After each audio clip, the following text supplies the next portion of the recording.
Bonjour à tous, j'espère que vous allez bien. Alors aujourd'hui je fais une petite pause dans ma série calendrier de l'Avent pour vous proposer une vidéo sur une thématique que j'ai pas mal vue ces derniers temps sur des chaînes américaines et j'ai trouvé l'idée hyper sympa. Alors aujourd'hui je ne vais non pas me concentrer sur des produits que je vous recommande ou des produits que j'ai pu acheter, etc. Au contraire, je vais me concentrer sur des produits que je n'ai pas achetés depuis longtemps et plus globalement des produits que je n'achète plus.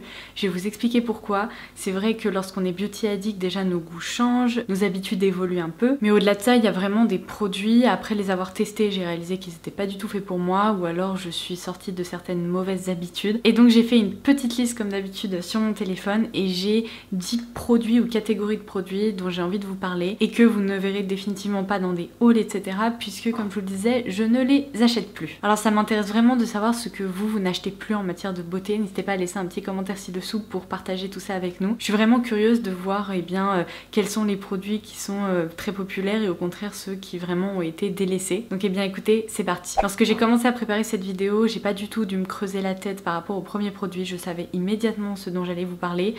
Les lingettes démaquillantes. S'il y a bien un truc dont je me suis pas servie depuis le lycée, je pense, ce sont les lingettes démaquillantes. C'est un geste de démaquillage que je n'apprécie plus du tout et pourtant quand j'étais plus jeune, c'était un peu la solution de facilité et rapide pour le soir, donc du coup je m'en servais pas mal. Mais c'est vraiment une mauvaise habitude que j'ai complètement perdue. Je pense que j'ai pas eu de lingettes démaquillantes chez moi depuis des années. Je crois que la seule fois où j'en ai eu, c'est Sephora qui m'avait envoyé un paquet de lingettes démaquillantes qui m'a finalement servi à démaquiller des swatchs sur le dos de ma main parce que les lingettes démaquillantes n'approchent plus mon visage, d'autant plus que j'ai la peau sensible, donc c'est vraiment pas fait pour moi. Ces lingettes sont généralement assez rêches, elles sont imbibées d'un produit qui n'est pas un excellent démaquillant, faut dire ce qui est, souvent c'est bourré d'alcool. J'ai l'impression que ça décape un peu le visage, ça démaquille même pas très bien, il suffit ensuite de se redémaquiller pour voir que finalement il restait des résidus après l'utilisation d'une lingette démaquillante. Et de façon générale, ce n'est pas un geste sensoriel et c'est pas un geste que j'apprécie, donc il n'y a plus de lingettes démaquillantes chez moi. Si vous suivez la communauté beauté depuis longtemps, ou alors que vous regardez des vidéos YouTube depuis longtemps, ou même si vous lisez des blogs, vous savez qu'il y a à peu près 6 ans, je dirais, il y a eu une folie furieuse autour du vernis, du nail art. C'était le moment où j'ai commencé à collectionner, vous savez, tous ces flacons de vernis, genre à croire que j'avais besoin de toutes les couleurs de l'arc-en-ciel. C'était le moment où on voyait ces étagères de vernis à n'en plus finir et surtout des contenus qui étaient juste incroyables. Enfin franchement, j'ai toujours considéré que les filles qui arrivent à faire des trucs complètement dingues sur une si petite surface comme un ongle sont vraiment des artistes. Et à l'époque, je sais pas, j'ai été complètement envoûtée par ce truc, même si j'étais incapable de reproduire ce qu'elle faisait. Je sais pas, j'ai ressenti ce besoin d'avoir tous ces vernis. Sauf qu'en fait, aujourd'hui, s'il y a bien un truc que je ne fais plus, c'est d'acheter des dizaines et des dizaines de vernis. Non mais franchement, je vais vous dire, si vous regardez un peu mes vidéos, vous avez dû constater que sur mes ongles, j'ai toujours les mêmes couleurs de vernis, à savoir du rouge ou du bordeaux comme ça plus foncé, ou bien des nudes. À la limite, une fois de temps en temps, une ou deux couleurs automnales tirant un peu plus vers le noir ou bien du blanc en été, mais c'est tout. Je me tourne toujours vers les mêmes couleurs et le temps où je portais du lilas, du turquoise, du bleu majorel ou que sais-je, il est complètement révolu. Je réalise que par rapport à mes tenues, c'est beaucoup plus simple pour moi et beaucoup plus pratique finalement de porter des couleurs qui vont avec ma garde-robe tout simplement. Et vu que je porte pas beaucoup de couleurs, et bien en fait les couleurs neutres, à la limite le rouge, et bien au moins ça me convient. Donc je ne dis pas que je rachèterai jamais de vernis, mais une chose est sûre, je ne rachèterai plus jamais des centaines de vernis avec différents finis, des effets pailletés, des effets holographiques, des effets machin. Je n'en ai plus du tout l'utilité. Un autre truc que j'ai constaté que je n'achetais plus, ce sont ces palettes dans lesquelles tout est mélangé. Alors quand je vous dis tout est mélangé, c'est qu'on retrouve à la fois des fards à paupières, des blushs, des textures crème, des textures poudre, des rouges à lèvres en godet et particulièrement les palettes où il y a des rouges à lèvres en godet parce que j'ai constaté que je ne m'en servais jamais. Le concept du rouge à lèvres en godet, je pense que c'est génial pour des make-up artistes, mais dans la vie de tous les jours, c'est absolument inutilisable parce que souvent ce sont soit des couleurs qu'on mélange ou qu'on applique avec un pinceau spécifique et donc le matin ça peut être très joli, on peut même créer une couleur qui nous plaît et tout, mais à chaque fois ce que j'ai pu constater c'est qu'en cours de journée, lorsqu'on a besoin d'une retouche, on fait comment? Est-ce qu'on sort sa palette de son sac à main? Est-ce qu'on va plonger son pinceau comme ça alors que c'est pas très hygiénique et pour ensuite essayer de recréer la couleur ou bien d'appliquer ça un peu à l'arrache? Franchement, ce n'est pas du tout fait pour une utilisation quotidienne. Et souvent dans ces palettes où tout est mélangé, je réalise que je me tourne souvent vers les mêmes couleurs ou les mêmes blushs, etc. Et il y a toute une partie de la palette dont je me sers jamais, à savoir typiquement les rouges à lèvres en godet. Donc vraiment, c'est terminé. Je n'achète plus ça parce que ça ne sert à rien. En tout cas pour l'utilisation que j'en ai, l'utilité est proche de zéro. Un autre truc que je n'achète plus, ce sont les faux cils. Si vous me suivez un peu, vous savez que j'ai des cils courts. Enfin, je me plains beaucoup de mes cils parce que j'ai toujours rêvé d'avoir des cils hyper longs, de sirène et tout. Bon, je ne sais pas si ça arrivera un jour, mais en tout cas, j'ai toujours le sentiment que mes cils sont particulièrement courts et un peu chiants, un peu indisciplinés. Et pendant un moment, ben, je pense qu'à force de regarder trop d'américaines, la folie des faux cils m'a pris.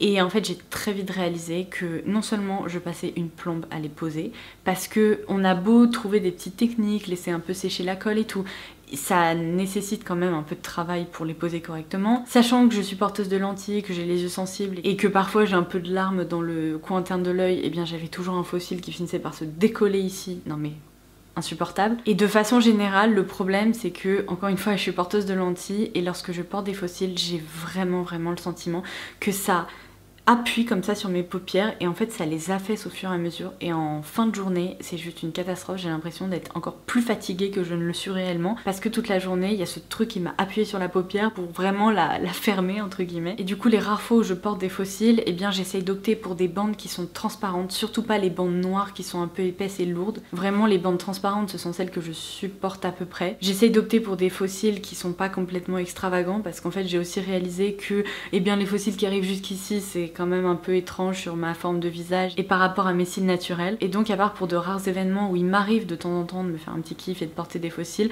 en tout cas pour un usage quotidien c'est strictement inutile. Je ne prendrai jamais le temps chaque matin de poser ça, d'autant plus que j'ai pas envie de fragiliser mes cils. Donc l'achat des faux cils aujourd'hui est très limité, on va dire. Un autre truc que je n'achète plus, et là je pense que je vais casser un mythe, parce que si comme moi vous avez grandi dans les années 90, j'ai l'impression qu'il y a une espèce de croyance urbaine qui s'est développée, qui était la suivante: on ne peut pas se raser si on n'applique pas de la mousse à raser ou de la crème à raser avant, notamment sur les jambes. Moi je me souviens quand j'étais petite, ma maman me disait toujours: ah, tu te rases pas comme ça, genre directement, il faut mettre justement de la crème pour éviter les coupures, pour éviter d'agresser la peau et tout. Et moi évidemment j'ai toujours suivi ce conseil, sauf qu'en fait en grandissant et surtout en commençant à travailler un peu dans l'industrie de la beauté, j'ai vraiment réalisé à quel point le concept de crème de rasage pour les jambes notamment, mais c'est que du marketing. Aujourd'hui, quand je fais mousser mon gel douche et que je l'applique sur mes jambes, eh bien ça me permet d'avoir ce côté un peu glissant pour en effet éviter que le rasoir agrippe complètement la peau et crée des coupures. Mais votre simple gel douche ou un simple savon, ça suffira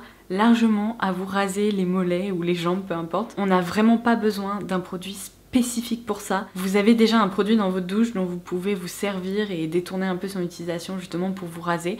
Donc clairement, je n'ai pas acheté de mousse ou crème à raser depuis mais je ne sais pas combien d'années. Franchement, ça n'a aucune utilité, vraiment aucune. Un autre truc que j'ai complètement arrêté d'acheter, les highlighters au reflet coloré. Donc les highlighters verts, les highlighters bleus, roses, que sais-je, jaunes, enfin de toute façon il existe à peu près n'importe quel highlighter aujourd'hui sur le marché. Parfois il y en a un qui est glissé dans une palette, ou alors parfois eh bien je me dis oh quand même ces petits reflets roses là ils ont l'air jolis, ou ces petits reflets pêche c'est joli sur la mannequin. Et en fait une fois que je pose ça sur mon visage c'est une catastrophe. Je ne peux pas sortir comme ça parce que surtout sur ma peau blanche en fait on voit clairement une bande bleue ou une bande orange et franchement c'est ultra bizarre. Alors loin de moi l'idée de critiquer les personnes qui adorent les maquillages justement colorés et qui sortent un peu de l'ordinaire.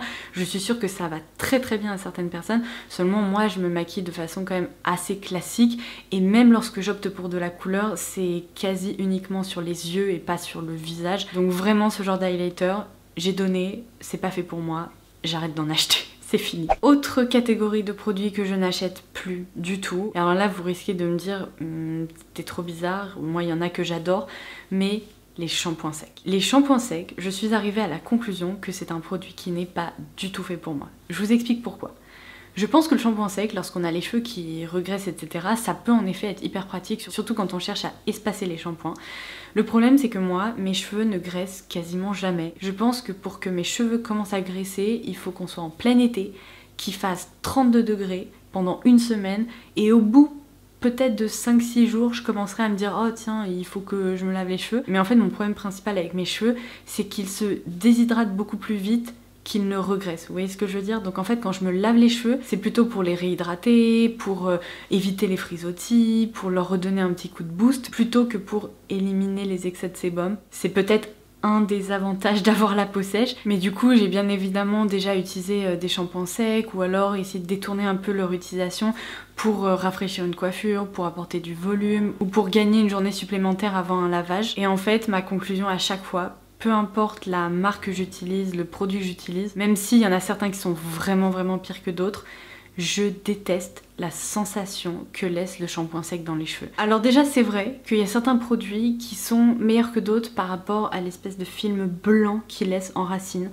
Il y en a certains c'est dramatique, surtout je vais vous dire avec des cheveux aussi colorés que les miens, ça se voit immédiatement, ça ternit, ça blanchit, c'est vraiment atroce. Alors il y en a certains qui sont transparent ou quasiment transparent, donc de ce côté-là plutôt efficace. Mais en fait le problème c'est que peu importe le fini qu'il est justement dans les cheveux, il y a toujours cette sensation de... Je saurais pas vous expliquer. J'ai l'impression que quand je m'en sers, mes cheveux sont encore plus sales qu'ils ne l'étaient avant. Ils sont un peu statiques, il y a un côté poudré, presque poisseux, qui est pas du tout agréable. Quand c'est pas ça justement, on a l'impression d'avoir du talc dans les cheveux, donc c'est un peu... ça crisse, c'est trop bizarre. Ou alors pire encore, il y a un effet presque laque, légère, et c'est pas du tout ce que j'apprécie. À chaque fois que je me sers de shampoing sec, je me dis mon dieu, pourquoi tu as mis ça dans tes cheveux? C'est presque que j'ai envie de foncer sous la douche et de me dire ah non mais je vais pas supporter ça toute la journée, c'est impossible. De ce côté-là, je ne sais pas si je suis la seule personne étrange comme ça qui ne supporte pas d'avoir des trucs là en racines qui dérangent, mais à chaque fois que je me sers d'un shampoing sec, peu importe le prix, peu importe la marque, peu importe la qualité du produit, j'ai ce sentiment où je me dis oh mon dieu, j'aurais 1000 fois préféré me laver les cheveux plutôt que d'utiliser ce truc là. Donc voilà, c'est fini. J'ai décidé que le shampoing sec ce n'était pas du tout fait pour moi. Je n'ai peut-être pas du tout le type de cheveux adapté. C'est vrai que j'ai les cheveux fins, sauf que j'en ai beaucoup. Donc peut-être que le produit s'accumule à certains endroits, je ne sais pas. Mais le fait est que je déteste le shampoing sec. Si jamais vous êtes comme moi, dites-le moi en commentaire ci-dessous, je me sentirai moins seule. On va créer un club parce que je déteste ça, mais vraiment. On arrive presque à la fin de la vidéo. Un autre truc que j'ai quasi arrêté d'acheter et je pense que ces prochains mois, ces prochaines années, je vais complètement arrêter, ce sont les cheek stains ou alors les cheek and lip stains. Donc en fait ce sont des produits qui vont venir teinter les joues ou les lèvres. Alors leur avantage évidemment c'est qu'ils ont une tenue vraiment hyper intéressante et souvent ce sont des produits qu'on applique le matin et le soir on a toujours quelque chose sur les lèvres ou sur les joues. Le problème c'est que ce sont généralement des produits qui sont très liquides, on a presque l'impression que c'est une eau teintée. Donc sur les joues c'est pas du tout évident à appliquer parce que si on fait ne serait-ce qu'un point comme ça, après pour réussir à estomper la matière on s'en sort à peu près, mais on se retrouve toujours avec une tache de là où on a appliqué le produit parce que le produit a pénétré, il est venu tacher la peau. Sur les lèvres c'est un peu le même problème, il faut agir très vite, ce sont des produits qui parfois sont un peu déshydratants et pour ceux qui sont bien formulés, qui sont agréables d'utilisation, qui ont un joli rendu et tout, le problème c'est que j'ai souvent constaté que le choix de couleur en fait est assez restreint parce que pour obtenir un stain généralement ça tire soit vers le rouge, soit vers l'orange, soit vers le rose. Et moi personnellement je ne sais pas si c'est le pH de ma peau qui provoque ça ou autre, mais à chaque fois que je me sers de ce genre de produit, surtout sur les lèvres, quand la première couche un peu glossy ou hydratante part, ça laisse place au fameux stain qui a toujours tendance à tirer vers le rose fuchsia ou dans une moindre mesure un rouge tirant vers le fuchsia. Et souvent quand j'applique la couleur ça me plaît, parfois elles sont même orange etc. Et quand justement ça commence à virer vers le rose fuchsia, c'est la cata parce que c'est pas du tout le genre de couleur que j'aime porter, ça me va pas. Et donc il y a toujours ce moment où la couleur me plaisait et tout d'un coup elle me plaît plus. En plus comme je vous le disais, encore une fois ce sont des produits qui sont pas toujours très confortables, pas toujours très faciles à appliquer. On en retrouve pas mal en cosmétique coréenne donc j'essaye souvent de faire gaffe quand même aux descriptifs produits. Une fois de temps en temps je me dis allez je vais tester, mais la plupart du temps je suis déçue. Donc avec tous ceux que j'ai pu tester jusqu'à présent, je me dis je pense que ce sont pas vraiment des produits qui sont faits pour moi. Je trouve qu'il y a d'autres formules bien plus intéressantes et qui proposent parfois une tenue tout aussi bonne. Donc vraiment les stains, j'ai vraiment commencé à m'en éloigner. Et le 10e produit de beauté que je n'achète plus, ou en tout cas que je vais vraiment essayer de ne plus acheter, ce sont ces rouges à lèvres qui laissent vraiment des paillettes sur la bouche, ou les rouges à lèvres qui sont très métalliques, vous voyez, un peu à la mode disco ou années 90. Souvent en plus ce sont des couleurs complètement loufoques, des taupes un peu mutées ou des violets un peu électriques, ou alors des rouges qui donnent un tout petit peu l'impression d'être un sapin de Noël. Et il y en a qui sont vraiment trop beaux lorsqu'on les ouvre, vous voyez, il y a ce raisin complètement pailleté, etc. Alors il faut vraiment faire une différence entre ceux qui laissent plutôt un fini satiné sur les lèvres, parce que ceux-là, je continue évidemment à les tester et tout, j'apprécie plutôt, mais il y en a vraiment où c'est pas du tout un fini satiné qui est proposé, c'est vraiment très métallique, très foil ou carrément pailleté. Et alors vous me connaissez, sur les yeux, c'est donnez-moi toutes les paillettes du monde, donnez-moi tous les effets métalliques, les effets foil, les effets miroitants, j'adore ça, mais sur les lèvres, c'est hyper difficile à porter. Je me sens pas très bien quand je porte ça aussi, parce que j'ai l'impression que tout le monde regarde ma bouche, genre qu'est-ce qui se passe ici? Il y a une boîte de nuit qui s'est installée sur tes lèvres. Et donc même s'il me reste probablement 2-3 rouges à lèvres de ce genre là dans ma collection, déjà je réalise que je ne les porte pas ou quasiment jamais, et que vraiment je n'ai plus du tout envie d'en acheter ou de craquer pour ce genre de produit, parce que j'en ai pas l'utilité. Franchement, même si je les sors une fois par an, c'est pas un achat rentable du tout, donc j'essaye de faire des achats plus raisonnés et bien plus utiles que ça. Donc voilà pour cette vidéo concernant les produits de beauté que je n'achète plus. Heureusement il y en a encore beaucoup qui me plaisent et dont je me sers, et donc vous inquiétez pas de ce côté là, il y a des produits que je continuerai d'acheter probablement toute ma vie, mais là vraiment je me suis concentrée sur la liste de produits qui me correspondent plus tout simplement, ou alors qui me plaisent plus. J'ai hâte de lire vos listes, n'hésitez pas à glisser des petites anecdotes par rapport à ces produits, parce que je suis sûre que vous allez réussir à me faire sourire. Et en attendant ma prochaine vidéo, je vous embrasse très fort et je vous dis à très vite. Bye bye.